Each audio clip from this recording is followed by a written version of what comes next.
새해가 됐으니까 지난해 11월입니다.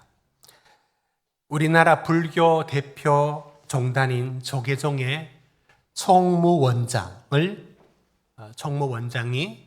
가장 높은 불교에서의 지위죠. 8년간 연임했던 자승 스님이 있습니다. 이분이 경기도 안성 칠장사라는 아주 전통적인 우리 문화재이기도 한 그 절에서 극단적인 선택을 했습니다. 휘발유를 들고 요사체라는 스님이 기거하는 그 생활 공간에서 불을 질러 자신이 거기서 죽습니다. 사진 한번 보시면 여러분 기억나실 겁니다. 작년 11월에 일어난 칠장사 화재 사건입니다. 조계종은 저 사건을 뭐라고 얘기하느냐면 소신공양이라고 말합니다. 소신공양이란 내가 부처께 드릴 거 다 드렸는데 더 이상 무엇을 바칠까? 그 깨달음의 절정에 자신의 몸을 불태워서 바치는 것을 소신공양이라고 합니다. 그래서 조계종은 발표하기를 소신공양하여 모든 종도들에게 경각심을 남기셨다, 이렇게 발표했습니다. 그런데 적지 않은 이들이 그의 죽음의 의혹을 제기합니다. 분명히 타살은 아니라고 경찰에서 발표했고 그렇게 밝혀졌습니다.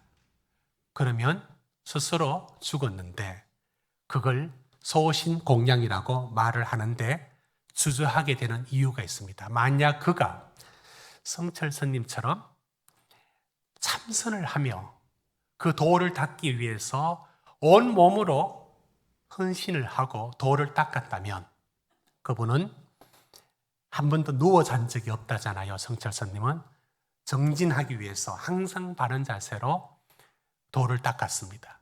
그런 분이라면, 그런 분이 죽음이 이렇게 되었다면 소신공양이라는 말을 붙여도 될 겁니다. 그러나 자승스님은 그렇지가 못한 분이었습니다.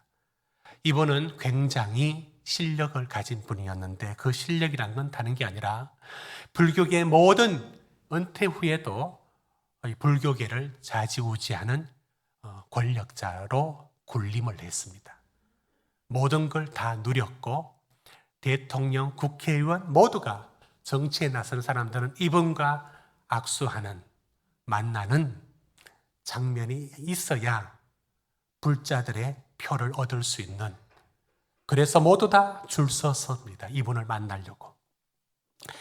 이분은 템플스테이라고 하는 불교의 큰 공헌을 했습니다. 그건 불교 입장이 그렇습니다. 그것이 불교에서 포교 활동이라면 정당한 활동이지만 우리나라의 재정, 국고에서 전체 2천억 원이라는 것을 다 합치면 2천억 원을 국고의 돈을 빼서 템플스테이, 전통문화체험이라는 이름으로 결국은 포교 활동이면서 국가 재정을 썼습니다. 이런 부분들에 대해서 그가 이런 부분에 일을 했습니다. 죽자 유인촌 장관이 국민훈장 무궁화장을 수술을 내리면서 그를 치하합니다. 여러분, 그런데 우리는 타 종교라 하여도 그 종교가 가진 깊은 차원과 높은 차원의 어떤 숭고함이란 게 있습니다. 우리가 결국 기독교 진리 안에서 보면 다 허탄한 것이지만 인간적인 차원, 비교 종교학으로 한 단계 내려와서 보면 종교에도 깊은 단계와 숭고한 차원이라는 게 있습니다. 그런데 그는 그런 죽음이라고 사람들은 생각할 수가 없습니다. 그래 놓고는 자신의 죽음을 소신공양으로 미화시키고 있는 이 조계종의 행태에 대해서 아는 사람들은 비판합니다. 종교의 모독이라고. 어떻게 그런 죽음을 소신공양이라고 갖다 붙이느냐라고 말합니다. 핵심은 그겁니다. 그분의 삶에 정말 참선을 위해서 도를 깨닫는 깊이 있는 순관 단계, 일반인들이 범접치 못하는 깊이 단계에 이르렀고, 거기서 어떤 종교적인 죽음인 그 소신 공양을 했다면, 타 종교에 있더라도 우리는 존경의 눈으로 어느 정도 보는 것도 맞습니다. 그렇지만 그는 죽음, 아니 그런 삶을 살지도 않았고, 그래서 그의 죽음을 그런 죽음으로 볼 수가 없습니다. 여러분, 이것을 보면서 생각난 게 있습니다. 정말 불교의 최고의 단계에 오르면서도, 그 모든 것을 다 하면서도 정작 그 속에 불자로서의 어떤 깨달음이나 그 어떤 깊이라는 어떤 그 고요한 쉽게 접근할 수 없는 그 어떤 세계가 그 사람에게 없었던 거죠. 진짜와 가짜는 무엇으로 드러나느냐면, 그 속에 정말 당신이 불자라면 그 불자의 진리의 깊은 세계가 여기에 타올라야 됩니다. 그 삶이 드러나서 겉으로 드러나야 됩니다. 그런데 이것 없이, 이 영혼 속에 그 핵심적인 불타는 것 없이 겉으로 얼마든지 종교적인 행위를 다 할 수 있습니다. 신자도 마찬가지입니다. 교회를 다니고 헌금을 바치고 성경을 인용할 줄 알고 기도도 하지만 정작 자신의 영혼 깊이 속에 살아계신 하나님이 심장처럼 뛰고 있느냐, 그 살아계신 하나님이 중심에 없이 겉으로 모든 종교적인 행위를 다 가능하게 하는 삶의 모습을 봅니다. 오늘 제가 이 말씀을 먼저 드리는 이유는, 오늘 주신 말씀이 하나님이 이스라엘 백성들에게 이렇게 말씀했습니다. 너희는 거룩한 백성, 제사장 나라가 되라 라는 언약의 말씀을 앞서 주셨습니다. 하나님은 언약을 맺으십니다. 그런데 그 언약의 말씀을 모세가 백성들의 장로들에게 전달합니다. 7절 보십시오. 백성의 장로들을 불러 여호와께서 자기 명하신 그 모든 말씀을 그들 앞에 진술합니다. 그러자 그들은 이렇게 말을 합니다. 여러분, 8절을 우리 같이 읽습니다. 시작. 백성이 일제히 응답하여 이르되 여호와께서 명령하신 대로 우리가 다 행하리이다. 여러분, 그러면 다 된 거 아닙니까? 하나님이 이렇게 거룩한 백성, 제사장 나라를 만들 것이다. 백성들이 예, 우리 받아들입니다. 우리 그렇게 살겠습니다. 끝. 그 끝 아닌가요? 그런데 오늘 말씀이 뭐냐면, 그 이후에 하나님이 무슨 말씀을 무엇을 보여주셨느냐면, 어마어마한 것을 체험하게 합니다. 16절입니다. 여러분, 16절, 17절 같이 읽읍시다. 이것을 보여줍니다. 시작. 셋째 날 아침에 우레와 번개와 빽빽한 구름이 산 위에 있고 나팔 소리가 매우 크게 들리니 진중에는 모든 백성이 다 떨더라. 모세가 하나님을 맞으려고 백성을 거느리고 진에서 나오매 그들이 산 기슭에 서 있는데, 18절 제가 읽습니다. 시내산에 연기가 자욱하니 여호와께서 불 가운데서 거기 강림하심이라. 그 연기가 옹기 가마 연기같이 떠오르고 온 산이 크게 진동하며. 여러분, 하나님은 왜 언약을 한 후에 대표들이 예, 우리 그렇게 따르겠습니다. 됐다. 그러면 가라. 하지 않고 오늘 왜 어마어마한 이 하나님의 임재하심의 그 시내산에서 임재하심을 현현 눈으로 보이게 드러내실까요? 모든 백성들이 다 떨었습니다. 여러분, 한번 상상해 보실까요? 그 시내산 기슭입니다. 17절 보십시오. 백성을 거느리고 진에서 나와 산 기슭에 서 있습니다. 그때 하나님이 어떻게 임재하시느냐면 우레, 번개, 빽빽한 구름, 짙은 구름이 있고요. 거기에 하나님이 임재하신 거예요. 하나님은 볼 수 없습니다. 18절, 이것이 연기 같은 것으로 자욱하게 가립니다. 그리고 불이 일어납니다. 연기가 옹기가마 연기같이 아주 짙은 연기가 온 산에 퍼집니다. 그리고 산이 흔들흔들 진동을 합니다. 여러분, 하나님이 그들 가운데 임재하신 거예요. 20절부터 더 접근하지는 못하게 합니다.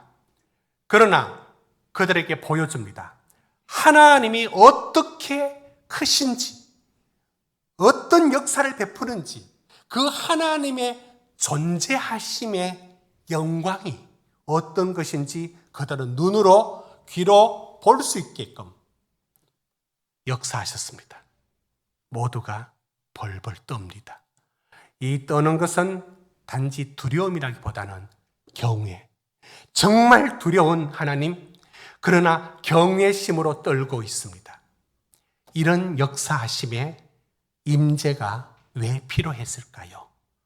왜 이것이 필요했을까요? 이게 오늘 말씀의 핵심입니다. 그 이유를 본문에서 말을 해줍니다. 9절입니다. 여러분 9절을 우리 같이 읽어보겠습니다. 9절입니다. 시작. 여호와께서 모세에게 이르시되 빽빽한 구름 가운데서 내게 임함은 내가 너와 말하는 것을 백성들이 듣게 하며 또한 너를 영영히 믿게 하려 함이니라. 모세가 백성의 말을 여호와께 아뢰었으므로. 여러분, 왜 이런 일을 하나님 임재, 하나님 불로, 번개로, 우레로, 빽빽한 구름 가운데 임하시는 하나님을 왜 보아야 되고 왜 느껴야 되고 그들은 그 앞에 서야 했을까요? 9절은 말합니다. 백성들이 듣게 하며, 왜? 영영이 믿게 하기 함이니라. 믿음을 온전하게 만들기 위해서라고 설명하고 있습니다. 여러분, 참 신자는 그 속에 두려워하는 하나님이 여기에 들어 있습니다. 그 하나님이 살아계신 하나님으로 속에 두려움을 갖고 있습니다. 그 하나님이 있는 사람이 참 신자가 될 수 있습니다. 이걸 보여주는 것입니다. 여러분, 겉으로는 모든 걸 다 흉내낼 수가 있어요. 그러나 정말인지 가짜인지는 그 속에 하나님의 영이 역사하는지, 그 영을 쫓아가는지, 그 임재를 아는지 여기에 달려있음을 보여줍니다. 앞서 말한 차성선님의 그 죽음을 함부로 폄하해서도 안 되죠. 그렇지만 이 얘기는 불교 안에서도 나오는 얘기입니다. 전혀 그런 삶을 살지 않고 모든 부귀영화를 다 누리고 정치적으로 살아온 사람의 어느 날 갑자기 휘발유 붓고 죽어놓고는 소신공양이라 말하면 누가 믿겠습니까? 그의 삶의 핵심적인 불자라면 불자 안에 있는 그 어떤 높은 경지에 도달했을 때의 불꽃처럼 타오르는 그 소신공양이 아니고 그걸 어떻게 그 죽음을 그렇게 말할 수 있겠습니까? 그러니 모든 겉모습은 최고 종단의 최고의 자리에 가장 오랫동안 높은 자리를 차지했던 그 사람이지만 실제 그 속에 참 불자의 어떤 깨달음이 있었는지에 대해서는 의심스럽습니다. 만약 우리 안에도 모든 겉모습은 다 갖고 있으면서도 정작 우리 안에 살아계신 하나님의 그 두려움을 만드는, 내 삶을 이끌어 가시는 성령의 내 속에 역사하심이라는 이런 부분들이 우리 속에 없다면 우리는 때로는 겉모습만 신자일 때도 있을 수 있습니다. 이걸 경계해야 합니다. 여러분, 초대교회가 공산주의의 생활 방식하고 너무 닮았다는 생각을 할 때가 있습니다. 이건 이런 구절 때문에 그렇습니다. 사도행전 2장 44절 45절을 우리 같이 읽도록 합시다. 같이 읽습니다. 시작.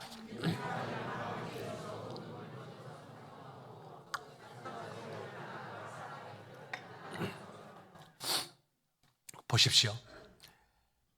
함께 있고 모든 물건을 서로 통용하고 재산과 소유를 팔아 각사의 필요를 따라 나눠주고, 물론 공동 생산이라는 공산주의에 그건 없습니다. 그러나 통용, 공용으로 나누고 이 내 거다라고 하지 않고 서로 필요에 따라서 나누었습니다. 마르크스가 가장 이상적으로 생각했던 세계입니다. 어쩌면 공산주의의 한 부분이, 야, 너는 잘 살고 나는 못 살고 그런 세상 꼴 보기 싫다. 우리 같이 잘 살자. 같이 잘 사는 말이 얼마나 좋아요. 그래서 실현시킨 사회가, 실험했던 주의가 공산주의 이후의 사회주의 어떤 형태를 취했습니다. 같이 잘 사는 거 얼마나 좋습니까? 그런데 그들은 같이 살기 위해서 뭘 했는지 아시죠? 있는 자를 빼앗아 나눴습니다. 같이 잘 살자고 빼앗았습니다. 공산주의 일어난 모든 것은 피가 만들어냈습니다. 피를 흘리고 쟁취하고 어떠한 집단을 죽이고, 그래서 만든 사회, 가장 이상적인 사회라고 만들었습니다. 그리고 역사는 판정했습니다. 완전한 실패라는 것을. 여러분, 그런데 초대교회는 있고 공산주의는 없는 게 뭐냐면 생활의 방식이 너무 유사해요. 공동 생산이 없어 그렇지 같이 살고 같이 공유하고, 이건 내 거다 없이 필요한 대로 갖다 쓰고. 여러분, 이게 어떻게 가능했느냐? 초대교회에서는 뭐가 있었느냐? 한번 보십시오. 사도행전 2장 42절 43절 같이 읽습니다. 시작. 그들의 사도의 가르침을 받아 서로 교제하고 떡을 떼며 오로지 기도하기를 힘쓰니라. 사람마다 두려워하는데 사도들로 말미암아 기적과 표적이 많이 나타나니. 46절 47절 날마다 마음을 같이하여 성전에 모이기를 힘쓰고 집에서 떡을 떼며 기쁨과 순전한 마음으로 음식을 먹고 하나님을 찬미하며 또 온 백성에게 칭송을 받으니 주께서 구원받는 사람을 날마다 더하게 하시니라. 한마디로 공산주의에는 없고 초대교회에 있었던 건 뭐냐면 성령입니다.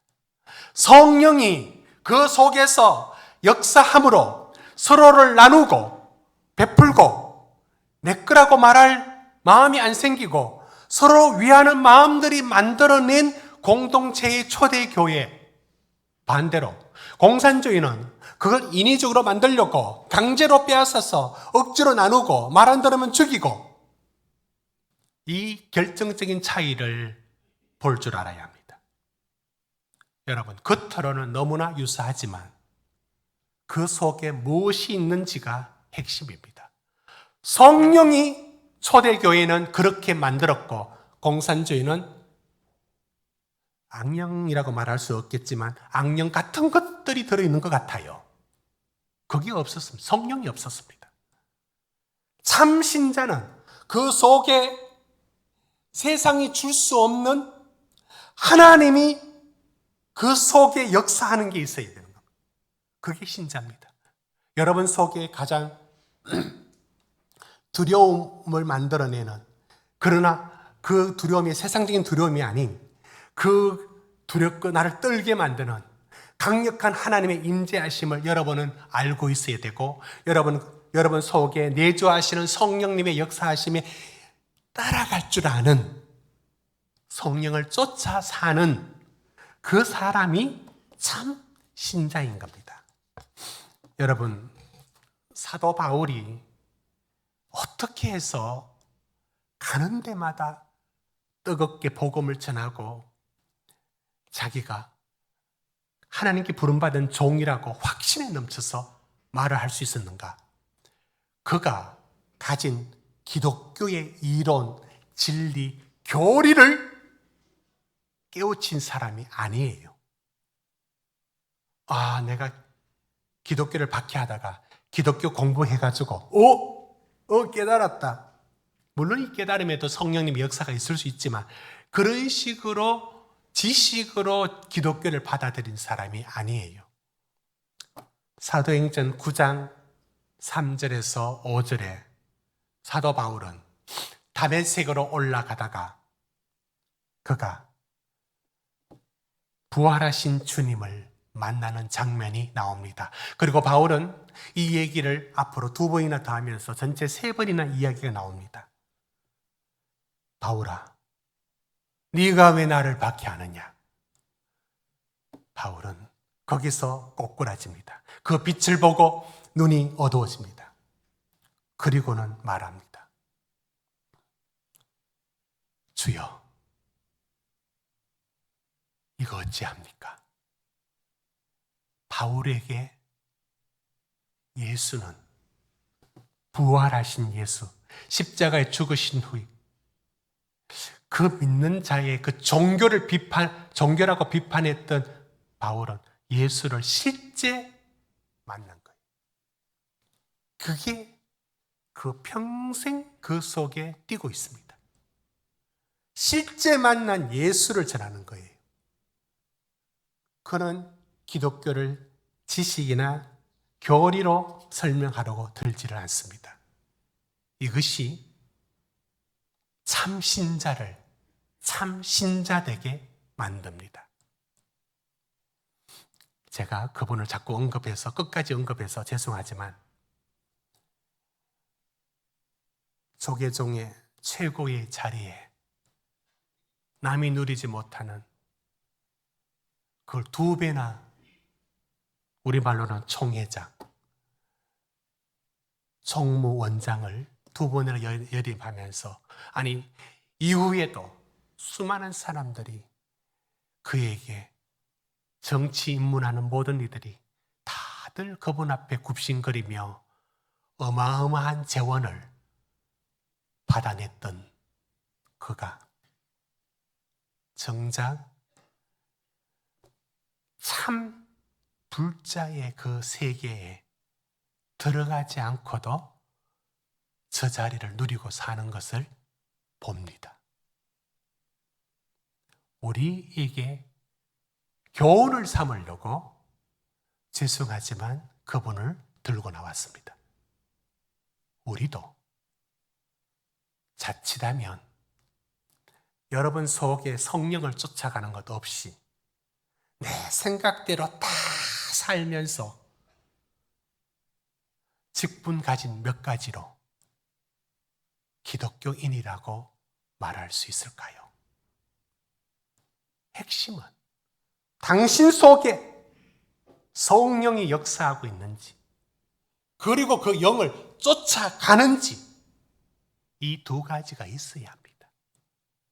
이게 바로 오늘 빽빽한 구름 가운데 천둥과 우레 속에 임재하시는 하나님이 왜 그들에게 그 하나님이 현현했겠습니까?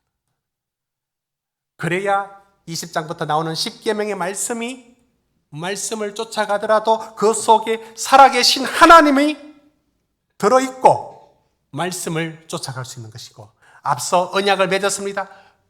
우린 그렇게 살겠다고 말했습니다. 그러면 끝이 될 것 같지만 아니에요. 이와 같은 하나님의 임재와 역사하심이 그 영혼을 떨게 만드는 게 그 속에 있어야 되는 것을 오늘 보여주는 겁니다.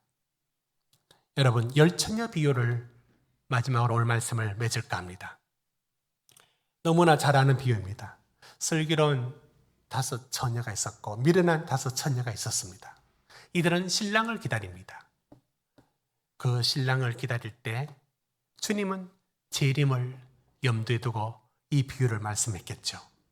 자, 주님 올 때까지 모두 다 등을 들고 있었습니다. 여러분, 미련한 자는 등을 안 들고 있었느냐? 그렇지 않습니다. 마태복음 25장 3절을 보십시오. 마태복음 25장 3절 우리 같이 읽습니다. 시작. 미련한 자들은 모두 등을 가졌어요. 슬기로운 처녀도 5 처녀도 등을 가졌고 미련한 처녀도 등을 가졌습니다. 그래서 오기 전에는 누가 누군지 모두 다 기다리는 열처녀처럼 다 들고 있습니다. 그런데 막상 올 때 기름이 없다는 미련한 자의 등에는 기름이 없었습니다. 여러분, 기름이 없이도 말세까지 믿는 자 행세를 가질 수가 있습니다. 그 기름이 없는 자, 기름을 구하러 갔다가 놓쳤다는 이 비유는 우리에게 도전합니다. 당신에겐 기름이 있습니까? 겉으로 들고 있는 이 등이 속에 타고 있는 기름이 있느냐고. 그 속에 당신을 움직이는 하나님의 영이 여러분 살아 움직이고 있습니까? 성령을 쫓아 행해야 합니다. 내주하시는 성령이 소멸되도록 탄식하도록 만들어서 안 됩니다. 그 영을 쫓아 여러분, 이게 참 신자입니다. 형언할 수 없는 빽빽한 구름과 나팔 소리와 천둥과 번개 가운데 임재하신 하나님 앞에 그들이 두려워 떨면서 온몸으로 느꼈던 그 하나님의 임재, 두려웠던 그 임재, 그 떨렸던 그 마음들, 이것이 그들에게 보여주신 것처럼 오늘 하나님은 참 신자인지 아닌지는 등으로는 구분될 수가 없습니다. 그 속의 기름을 확인해야 합니다.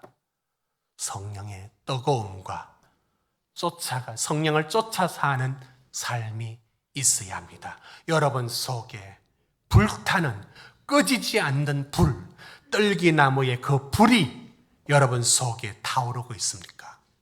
참 신자의 조건입니다. 그 불을 예수를 믿을 때 주셨는데 끄트리고 사는 이들이 적지가 않습니다.